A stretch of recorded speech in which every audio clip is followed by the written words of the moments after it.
David Adams, y os invito a acompañarme en un viaje épico, en el que estudiaremos la creación de 4 imperios y las luchas dinásticas que los desgarraron. Timur, la espada del Islam; Edgar, el rey de todos los ingleses; Atila el Huno y Carlomagno, el padre de Europa, construyeron vastos imperios que dominaron el mundo y terminaron siendo destruidos por rivalidades familiares.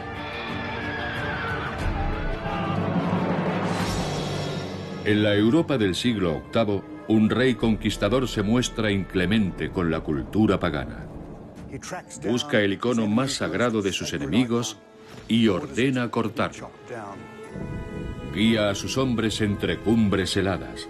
Atravesar estas montañas es una proeza, y él lo consigue 2 veces y con 2 ejércitos. Su sucesor será expulsado del trono. Luis es encarcelado aquí, en la celda de un monje. Y un reguero de rivalidades y sangrientas traiciones pondrá fin a su imperio.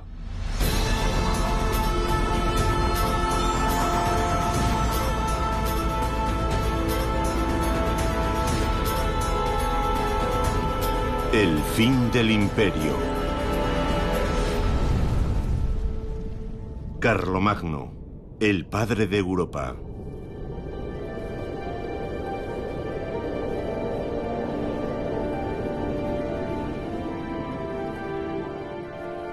Hace más de 1000 años, un hombre creó un imperio que llegó a ocupar casi la totalidad de Europa. En una época caótica, invadida por la confusión, él tuvo una visión grandiosa que consiguió hacer realidad gracias a su carisma y su energía inagotable.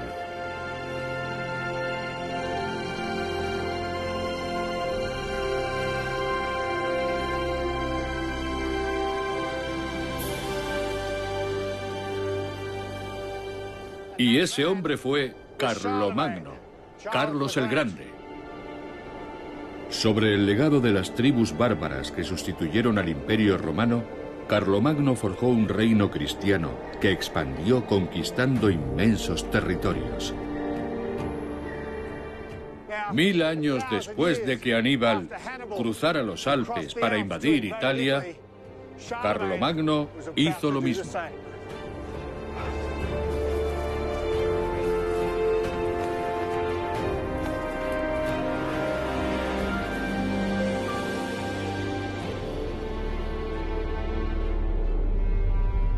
Sus tácticas audaces, su talento político y la superioridad de su ejército convirtieron a Carlomagno en el monarca más temido en la Europa del siglo VIII. Carlomagno era incansable. Libró más de 50 campañas durante sus 45 años de reinado. Cuando conquistaba un territorio, se centraba en un solo objetivo: unir un imperio en expansión formado por pueblos diferentes. Introdujo leyes que defendían la justicia, creó una nueva moneda para impulsar el comercio y promovió la educación generalizada. Y lo más importante, consiguió que su profunda fe católica uniera a su pueblo bajo un único Dios. En el año 814, cuando su muerte puso fin a su reinado, gobernaba un imperio cristiano de más de 1 millón de kilómetros cuadrados que sentaría los cimientos de la Europa moderna. Las grandes ambiciones de Carlomagno murieron con él, ya que una cruenta guerra familiar entre sus hijos y nietos destruyó su extraordinario legado. Pero los numerosos logros de Carlomagno tienen su origen en el auge imparable de su propio pueblo, los francos.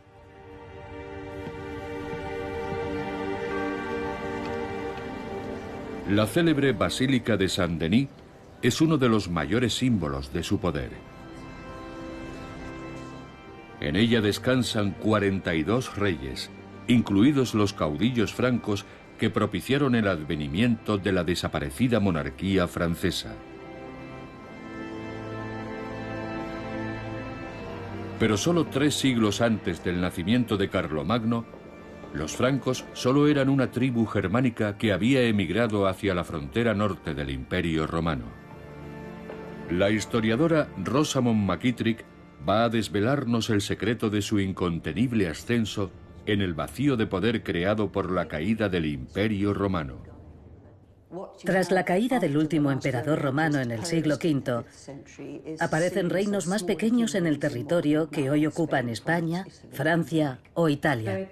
Es un mundo regulado por la diplomacia, el poder militar y la autoridad que ostentan los líderes más fuertes. Los francos se alían con la Iglesia cristiana, el único pilar que queda en pie del desaparecido imperio. Es un mundo muy cristianizado. Así es, todos comparten el mismo credo. Y estableciendo su propio reino en Roma, el Papa se convierte en la máxima autoridad. Pero sin un ejército, el Papa es vulnerable. Para proteger su territorio y su mensaje, necesita un poder militar que los francos le prestan gustosamente. En el año 732, Carlos Martel, el abuelo de Carlomagno, salva a la Europa cristiana derrotando en Francia al ejército musulmán en la batalla de Tours. Su victoria fortalece el poder de los francos y el de su propia familia frente a la jerarquía reinante. Casi 2 décadas después, su hijo Pipino el Breve, el padre de Carlomagno, se hace con el trono con el apoyo del Papa, y su coronación en Saint-Denis marca el inicio de la dinastía carolingia. Sus hijos Carlomagno y Carlomán se convierten en coherederos, pero cuando en el año 768 Pipino fallece, el conflicto se desata. El reino debe dividirse entre ambos herederos, pero Carlomán se niega a pactar con su hermano, lo que genera un agrio enfrentamiento. Bertrada de Lon, su madre, intenta mediar en la disputa que mantienen sus hijos, pero al final se ve forzada a tomar partido. Bertrada viaja a Brescia, la capital de los lombardos, para asegurar una alianza política que fortalezca a Carlomagno, su hijo mayor. Allí concierta un matrimonio con la hija del rey del pueblo lombardo, una unión que provoca la oposición del Papa, que lo último que desea es que los francos y los lombardos se conviertan en aliados. Durante 2 siglos, los lombardos han sido la mayor amenaza para el pontífice. Tan solo unos años antes estuvieron a punto de apoderarse de Roma. Su reino se extiende desde los Alpes hasta el corazón de Italia. También reclaman los estados pontificios. El Papa sabe que el matrimonio de su principal aliado con sus mayores enemigos podría tener terribles consecuencias. Así que advierte al joven Carlomagno de lo asquerosos y pestilentes que son los lombardos y de la naturaleza pecaminosa de un apareamiento indebido con una raza ajena. Y sus palabras consiguen el efecto deseado. Carlomagno repudia a su nueva esposa un año después de los esponsales y obliga a ésta a regresar junto a su padre. Una terrible ofensa que convierte a Desiderio, el rey de los lombardos, en su más acérrimo enemigo. Pero mientras una amenaza crece, otra desaparece. En el año 771, Carlomán muere de forma súbita a la edad de 20 años. Carlomagno pierde a su hermano y a su gran rival, y se convierte por fin en el único rey de los francos. Pero su ambición y sus aspiraciones van mucho más allá. Y estas se verán colmadas 2 años después, cuando los lombardos invaden algunos territorios papales cerca de Roma y el pontífice solicita su ayuda. Carlomagno planea una audaz campaña militar que implica una peligrosa travesía a través de los Alpes para sorprender a su desprevenido enemigo. Cuenta con un ejército de 40.000 hombres. Pero guiar a tantos soldados de forma segura a través de estas pavorosas e intrincadas montañas es un verdadero desafío logístico. El grueso de su ejército lo forma la caballería, y sus jinetes visten pesadas armaduras similares a las que Peter Müller fabrica hoy en día. Las crónicas de la época describen a Carlomagno como un hombre cubierto de hierro de la cabeza a los pies, con la lanza en una mano y la espada en la otra.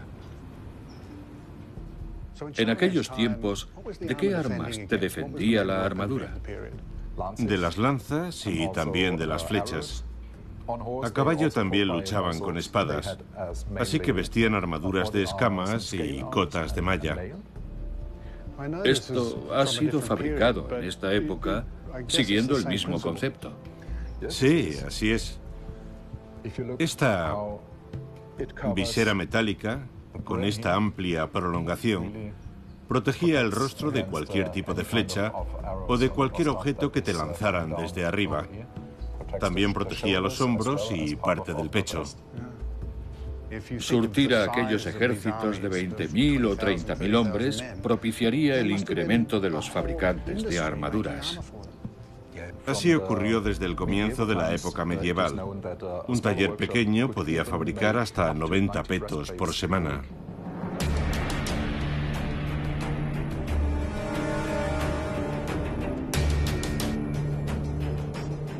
Tras movilizar a uno de los mayores ejércitos de la época, Carlomagno se dispone a cruzar los Alpes para sorprender a sus enemigos. 1000 años antes, el legendario cartaginés Aníbal siguió una ruta similar, y la mitad de sus hombres murieron. Estos desfiladeros se encuentran a altitudes de entre 2.600 y 3.600 metros. Atravesarlos en cualquier estación es toda una proeza. Y él lo consigue 2 veces y con 2 ejércitos.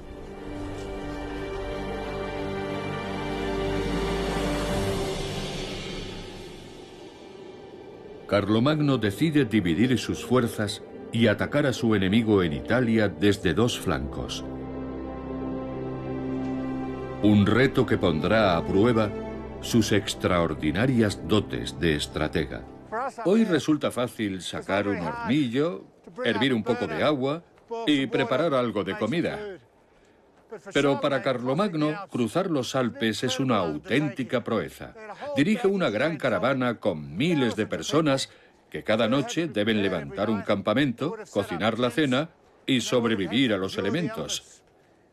Siempre bajo la amenaza de quedar bloqueados durante días o semanas. Hoy resulta mucho más fácil y más divertido.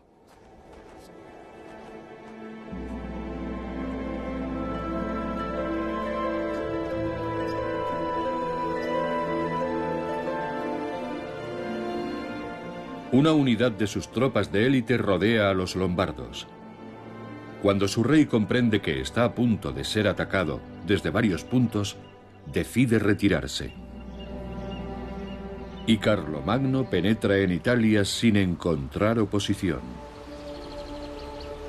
Viendo que Desiderio, el rey lombardo, se refugia en la fortaleza de Pavía, Carlomagno sitia la ciudad. Pero sus formidables murallas parecen infranqueables. Carlomagno debe encontrar una forma alternativa de quebrar la resistencia de los lombardos.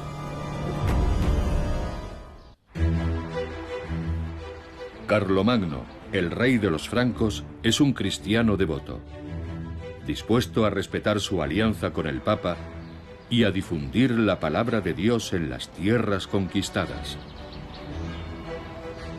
Los lombardos invadieron el territorio papal, y el implacable Carlomagno les está haciendo pagar caro su atrevimiento. El poderoso ejército del rey de los francos, formado por 40.000 hombres, mantiene sus posiciones junto a las murallas de Pavía. Apenas quedan restos de las fortificaciones que sufrieron el asedio en el año 774. Esas atalayas son del siglo XII. pero entonces había hasta un centenar. El rey lombardo contempla desolado cómo los francos sitian su capital. Y sorprendido ante la magnitud de las fuerzas enemigas, propone a un consejero: escondámonos bajo tierra para huir de la furia de tan terrible enemigo.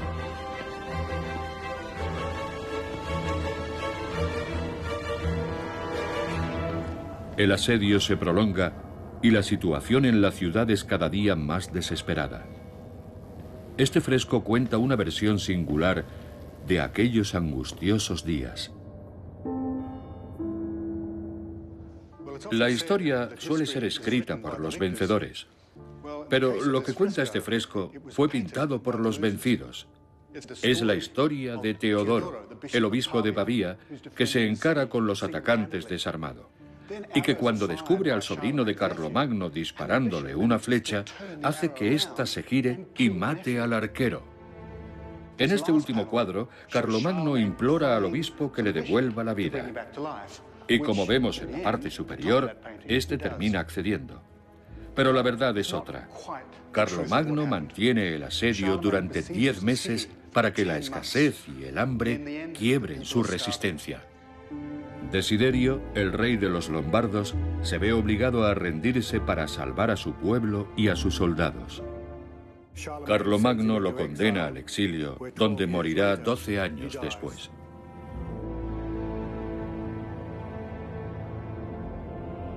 Más tarde se autocorona nuevo rey de los lombardos. Es un paso vital para la fundación de su imperio, ya que ha hecho algo más que anexionarse un territorio. Ha añadido un nuevo título a su nombre y reafirmado su derecho a gobernar a los pueblos sometidos. Su poder se basa en la creencia que comparten sus súbditos de que es rey por derecho divino. Y ese es el poder que desea transmitir a sus hijos. Su familia crece al mismo ritmo que su imperio. Llegará a tener 4 esposas, 11 hijos legítimos y múltiples amantes e hijos bastardos. Un escándalo que el Papa finge ignorar a cambio de su apoyo inquebrantable.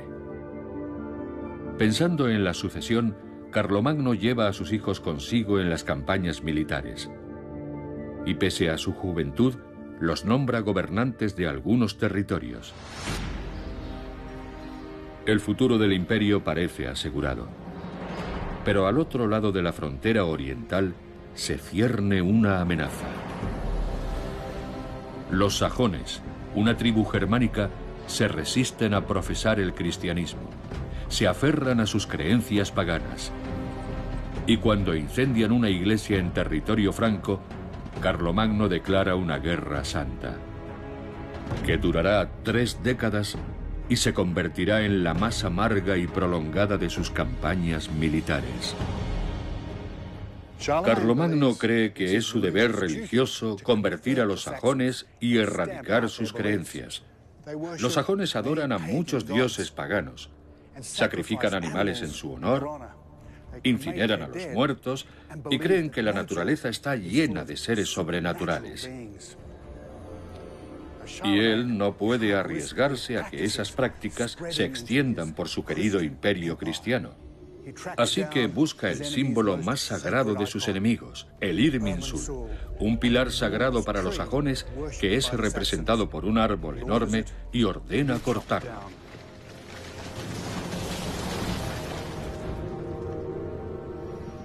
Una década después, mientras negocian un tratado de paz, los sajones se rebelan y asesinan a algunos de los hombres de Carlomagno, lo que desencadena una brutal venganza. Carlomagno hace decapitar a 4.500 sajones en un solo día y proclama su inapelable victoria. Pero mientras destruye una cultura, Carlomagno intenta revivir otra. Es consciente de que las estructuras del Imperio Romano desaparecieron hace ya 3 siglos y de que su sistema recaudatorio se colapsó, las rutas comerciales desaparecieron y sus ciudades están en ruinas. Así que introduce medidas para hacer viable la gobernabilidad del nuevo imperio y de los diferentes pueblos que lo componen. 1200 años antes de la fundación de la Unión Europea, instituye un sistema de pesos y medidas que aumenta la confianza en las transacciones. También crea un nuevo sistema monetario y unifica la escritura para que los manuscritos sean legibles en todo el imperio. Y así es como crea una Europa unida.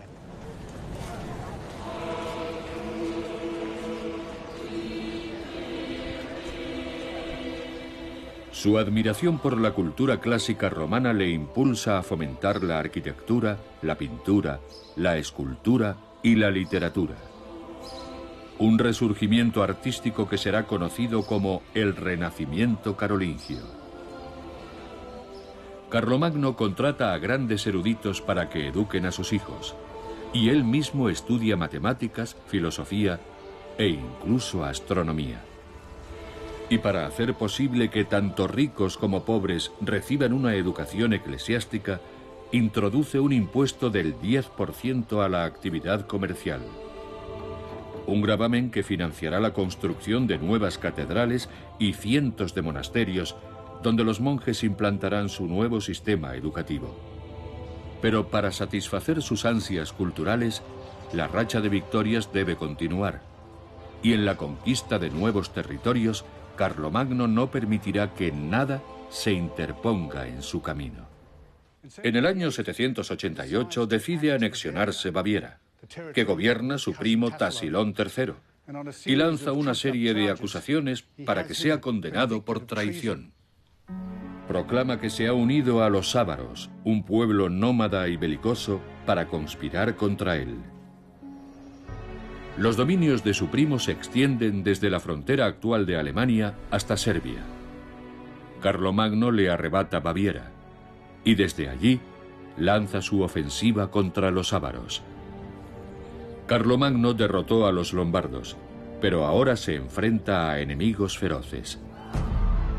Sus oponentes descienden de Atila el Huno.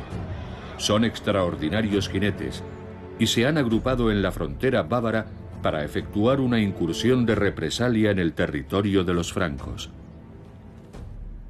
Los ávaros cruzan el Danubio y, buscando ciudades que saquear, llegan hasta Lombardía, penetran en Baviera, y es allí donde el ejército de Carlomagno los frena en seco. Miles de ellos mueren en el campo de batalla y otros tantos se ahogan en el Danubio al intentar regresar. Pero aquel no será su último enfrentamiento. En el año 791, Carlomagno avanza hasta el corazón del territorio ávaro, en Hungría, para sitiar el baluarte principal de sus enemigos. Acompañado por sus hijos Pipino y Luis, el rey cabalga hasta una de las fortificaciones más famosas de la Edad Media, el Anillo de los Ávaros. Sus murallas forman 9 círculos concéntricos, unos dentro de otros. Fueron construidos con madera, piedra y también barro, y encima de ellos plantaron árboles. El anillo exterior rodea una gran extensión de terreno que circunda y protege la fortaleza principal. Es una barrera casi infranqueable que Carlomagno intentará traspasar. Tras un asedio agotador, su hijo Pipino consigue penetrar en la gran fortaleza del anillo y obliga a los ávaros a rendirse. Según un cronista de la época, Pipino encuentra allí el inmenso tesoro acumulado por los ávaros durante siglos y regresa a casa convertido en un héroe.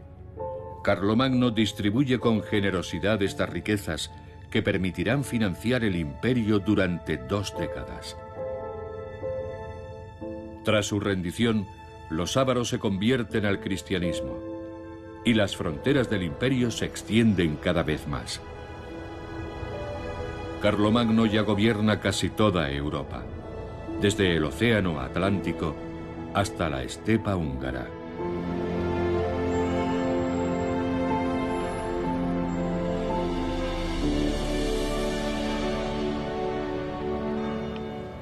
La que hoy es la ciudad más occidental de Alemania, Aquisgrán, se convierte en la capital de Carlomagno, que ordena construir un palacio y un espléndido templo.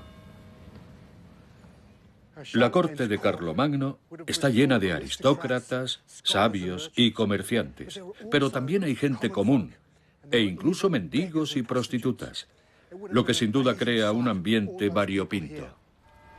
Mandatarios de todo el mundo vienen hasta aquí para presentarle sus respetos.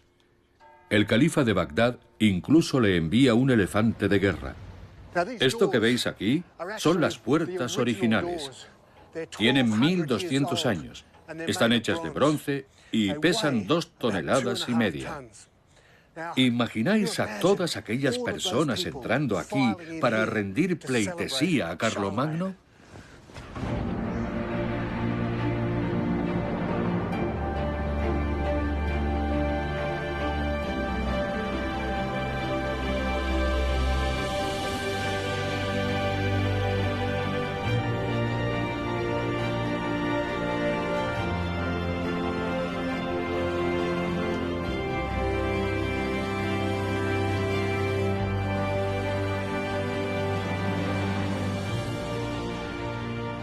Durante la misa de Navidad del año 800, en la Basílica de San Pedro, el Papa León III corona a Carlomagno emperador de los romanos. Los presentes gritan: «Larga vida y victoria para Carlos Augusto Piadosísimo, coronado por Dios, emperador magno y pacífico». Han sido necesarios más de 3 siglos para coronar a un nuevo emperador en Europa occidental, bajo una nueva legitimidad religiosa. Carlomagno nunca ha tenido tanto poder, pero ya ha superado los 50 años y aún no ha resuelto la cuestión sucesoria. Tiene 3 herederos potenciales, pero las agrias disputas entre ellos pronto pondrán en peligro el futuro del imperio.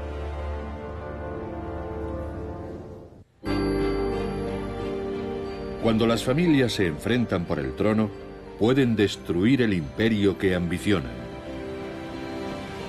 Carlomagno ha extendido los límites de su imperio durante la segunda mitad del siglo VIII. Y en el año 800 es coronado emperador de los romanos, uniendo Europa occidental y central bajo un solo rey y un solo Dios.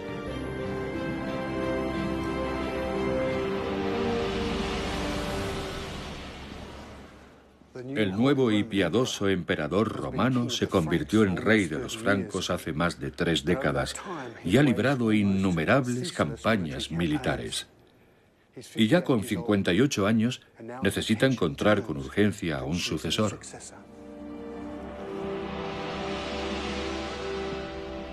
Es una cuestión que ha engendrado muchos problemas. Desde hace siglos, el trono de los francos no pasa al primogénito de forma automática, sino que se divide entre todos los herederos varones. Una tradición que ataca la estabilidad del reino, fracturando territorios, debilitando el poder y originando amargas disputas familiares.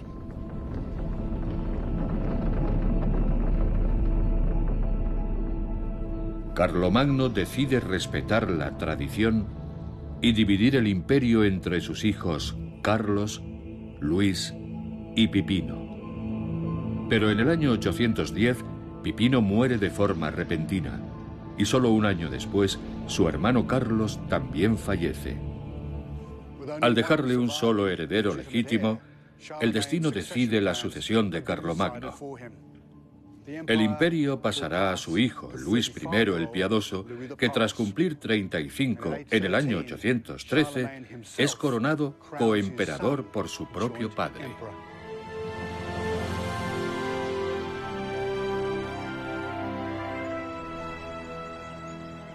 Carlomagno celebra la coronación con un viaje de caza, su gran pasión desde la infancia. Es un experto cetrero, un arte que, según él, todos los nobles deberían aprender. Voy a hablar con un ferviente estudioso de su curiosa historia. ¿Por qué a la realeza le gustaba la cetrería? El estatus era muy importante. Y las aves de presa siempre han proyectado una imagen de nobleza. Ya. Cada clase social solo podía cazar con un determinado tipo de ave. Las reglas eran muy estrictas. La jerarquía marcaba el tipo de ave que podían usar. Sí, los campesinos podían usar azores y los monjes gavilanes. Y solo la realeza podía cazar con halcones. Ya. Supongo que lo que cazaban se servía durante la cena. Sí, pero antes debían separar una parte para recompensar al ave. Siempre hay que compartir la caza con el ave de presa. Carlomagno disfruta de su última cacería y muere pocos meses después en el palacio de Aquisgrán a causa de una pleuritis.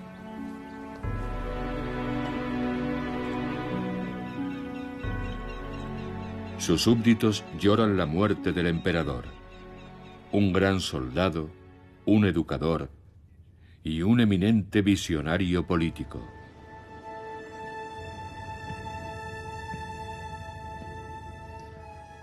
Su cuerpo es depositado en un hermoso sarcófago romano del siglo III, en el que permanecerá hasta el año 1165, la fecha de su canonización.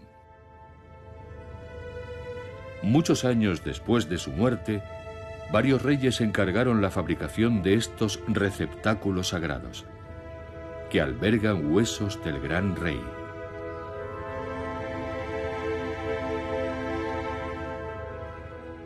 El resto del cuerpo permanece en el santuario dorado de la Catedral de Aquisgrán.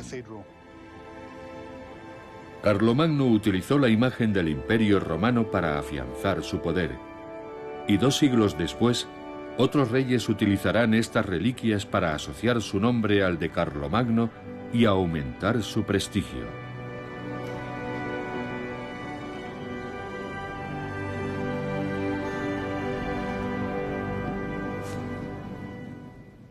Este es el trono imperial. Desde Carlomagno, 31 emperadores y reyes han sido coronados en él. Y con 36 años, es su hijo Luis quien procede a ocuparlo. Pero él no es Carlomagno. Su reinado estará plagado de dificultades. Luis perderá y recuperará el trono en enfrentamientos familiares provocados por las ansias de poder. Luis nunca podrá igualar a su padre, pero ha heredado algunas de sus cualidades. Es un excelente general y un gran administrador, pero también toma decisiones muy controvertidas. La presencia de mendigos y prostitutas era un hecho aceptado en la corte de Carlomagno, pero él es un cristiano ferviente decidido a implantar un estricto programa de reforma moral. Luis expulsa del palacio de Aquisgrán a todas las mujeres, incluidas sus propias hermanas, y a los hijos bastardos y hermanos suyos que acogió su padre.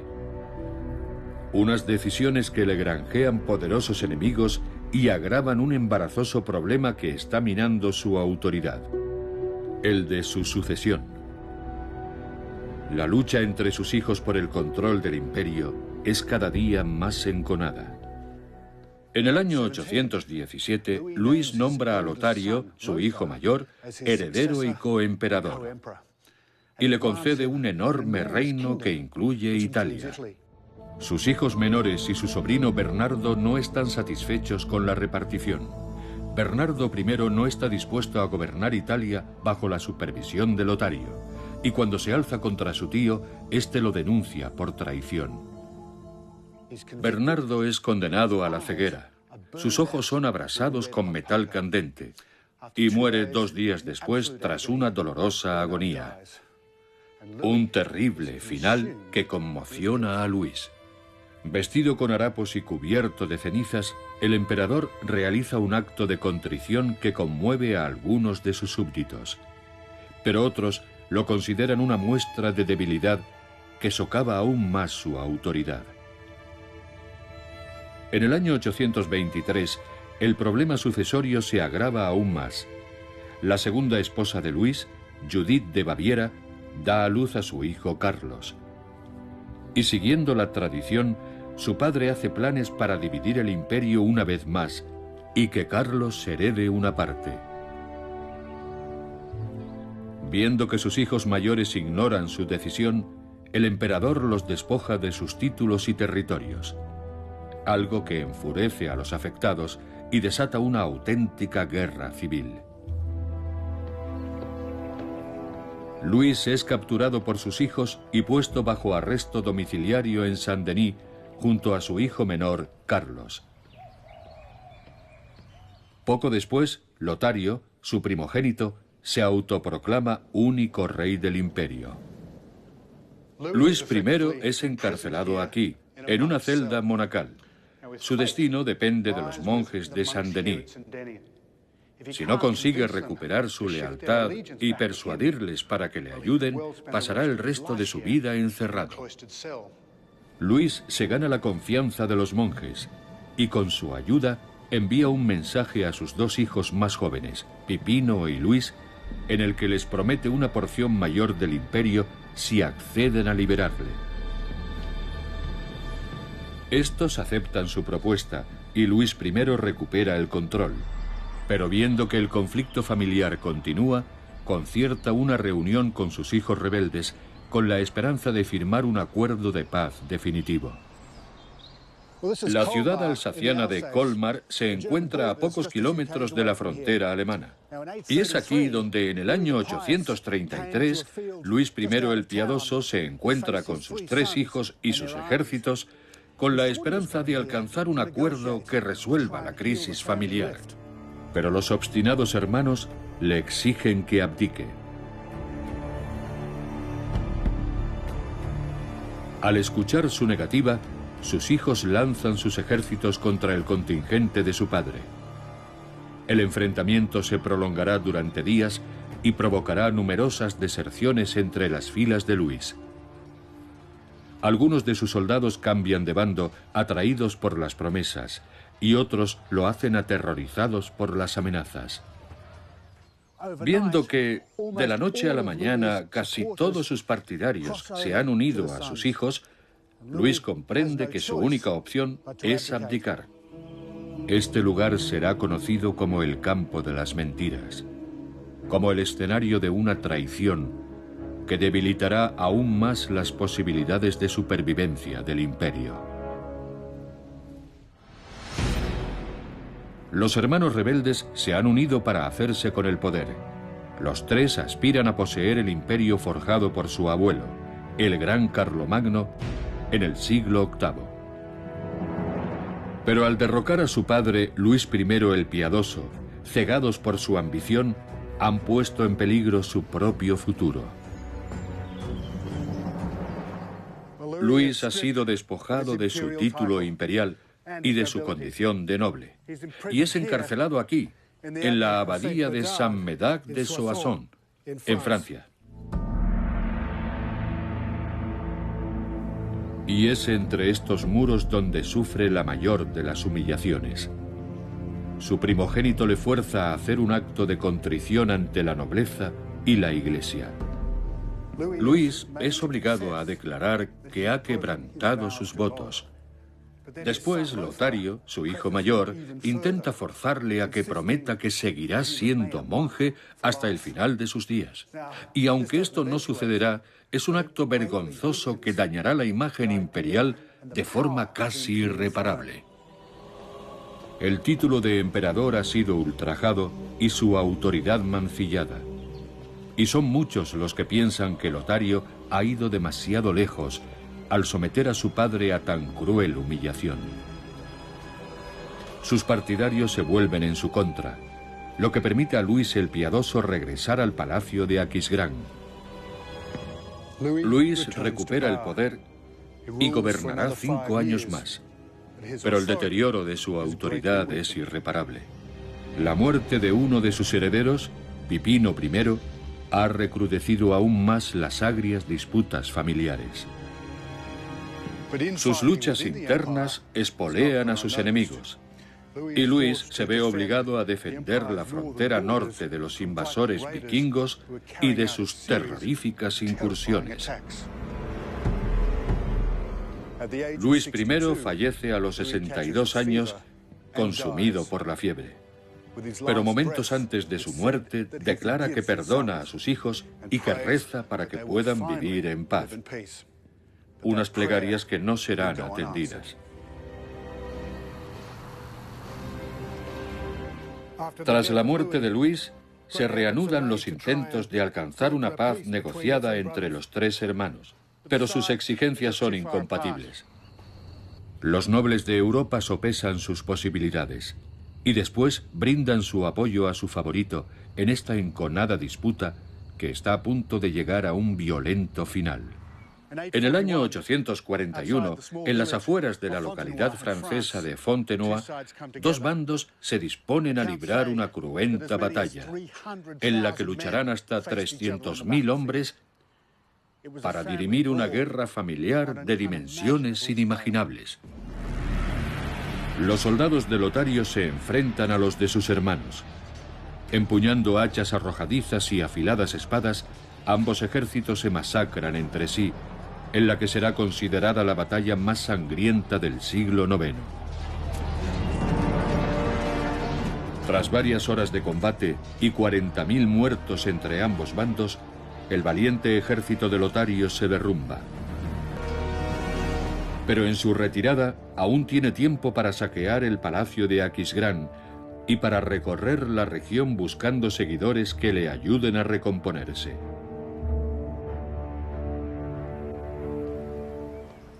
Los estrictos ideales cristianos de Luis I y el llamamiento unificador de Carlomagno, que relacionaba las victorias con su lealtad a Dios, son solo un recuerdo lejano.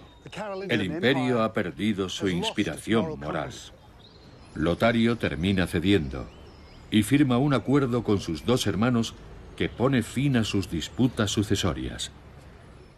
El Tratado de Verdún divide Europa en tres partes iguales y pone fin al imperio de Carlomagno. Pero también sienta las bases de la Europa actual. El territorio que el rey de los francos unificó con tanto esfuerzo vuelve a dividirse con fronteras políticas.